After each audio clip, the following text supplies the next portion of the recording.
Hello and welcome back to Witches of the Moon. I'm Eva Maria, your Monday hostess. I apologize for posting a little late, but I'm not actually feeling good at this very particular moment. That's also why I'm not on camera. But this week we're going to be talking about ancestor worship. The terminology of worship is one that not everyone who works with their ancestors is necessarily comfortable using. And I am one of those people. I do feel that our ancestors are very powerful spiritual allies. They can protect us, they can guide us, they can counsel us, they can look out for us in general, steer us in the right direction.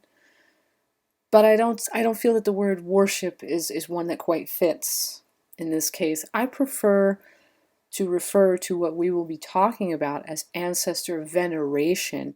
I looked up the definitions of worship and veneration, and the definition I got for worship was the feeling or expression of reverence and adoration for a deity. And then the definition I got for veneration is great respect, reverence. I feel veneration just fits better.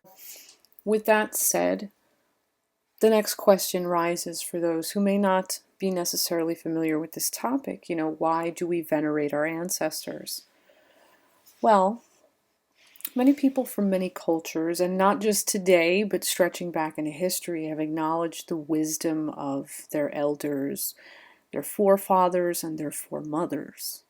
Many cultures see the spirits of departed kin as spiritual allies, guardians, and guides to their living descendants.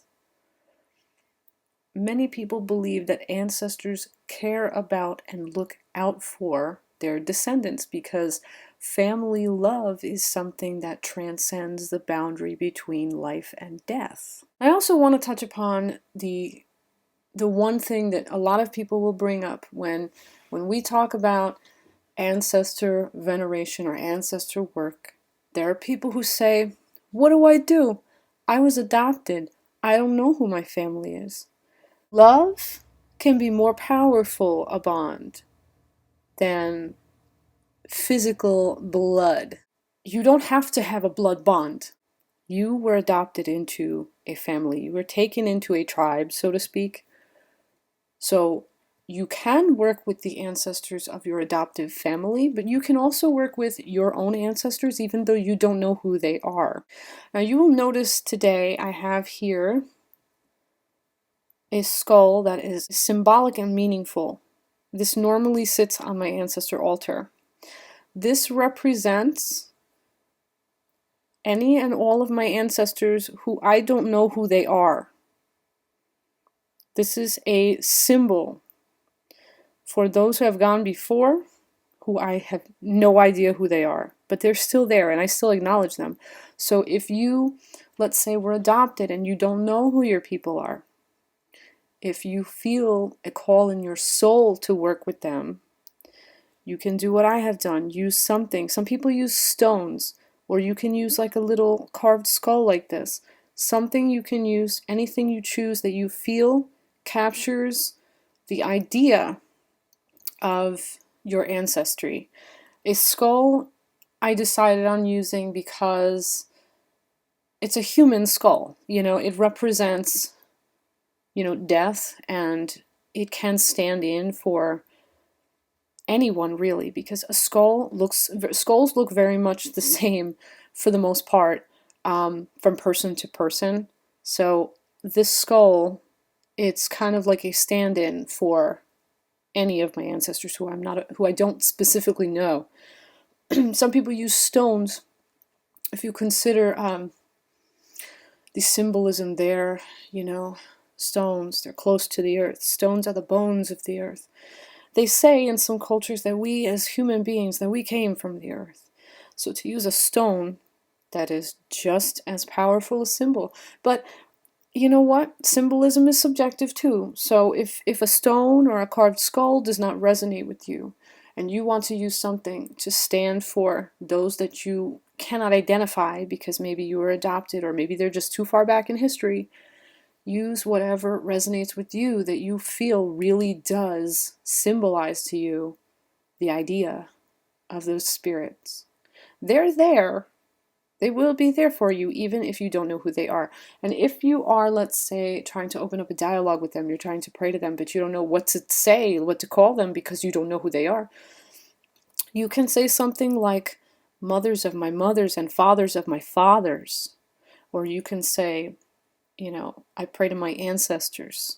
Or you can just say, dear ancestors, and you can start talking to them. You can use any terminology you feel, but you don't have to have a specific name to call on. They will know that you're calling. They will know, okay? Now, there's various ways you can work with your ancestors. You can set up an ancestor altar, which is something that many, many people do. It's not the only way to work with your ancestors, but a lot of people feel that it's a very appropriate thing to do, and they will regularly refresh the altar. There's a lot of different views that go into how to keep and refresh an altar. None are particularly right or wrong. It's not like there's one recipe, but different people will have differing opinions on this. I personally believe that there is an importance to having a dialogue with your ancestors. While I don't view working with ancestors in this way as worship, I do believe that you can pray to your ancestors. You can just talk to them, just tell them how you feel. You don't have to approach them asking for things. And my personal suggestion would be that when you do approach them, don't go to them asking them for shit all the time, okay? They are your family. They're not there to serve you. So treat them with respect, the respect that veneration entails. I think it helps when you're working with ancestors if you remember, like, this is your family, these are your people. Treat them as such, okay? It shouldn't be a tit-for-tat relationship. It shouldn't be like, oh, well, if you give them this, you get that. It's not how it works.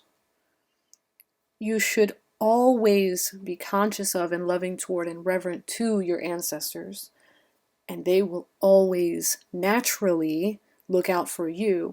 Now, they have been looking out for you before any kind of work that you might do.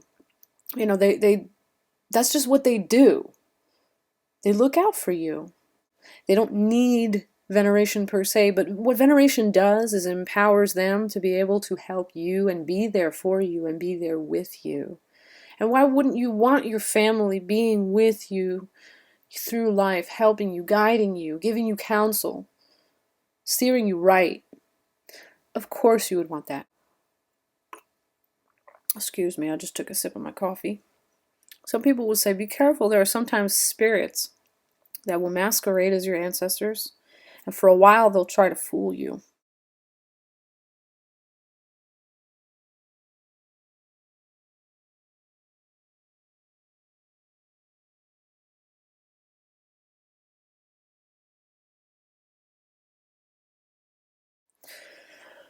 But how you will know when it's really your ancestors is that your life is going to start to get better, and it's going to stay better. Problems that you had will begin to resolve. Obstacles that were in your way will begin to dissolve. Connections will begin to be made. Opportunities will open up. They will help you. They will be on your side. They will empower you as you empower them with love and honor. Let's say you're receiving messages that you think might be coming from your ancestors. Pay attention to what is being said, because you know what? If it's really your ancestors, they won't tell you to harm people. They won't tell you to do things that can land you in jail or get you in trouble, or they won't be asking you for things that may not be safe to do or give. If you find that you're not sure, all of a sudden, bam, you're getting these intense messages, and it's like you just started this work. Go with your gut instinct. Go with that deeper sense within yourself. It will guide you right. If you feel like something's kind of off, keep venerating your ancestors. Keep honoring your ancestors.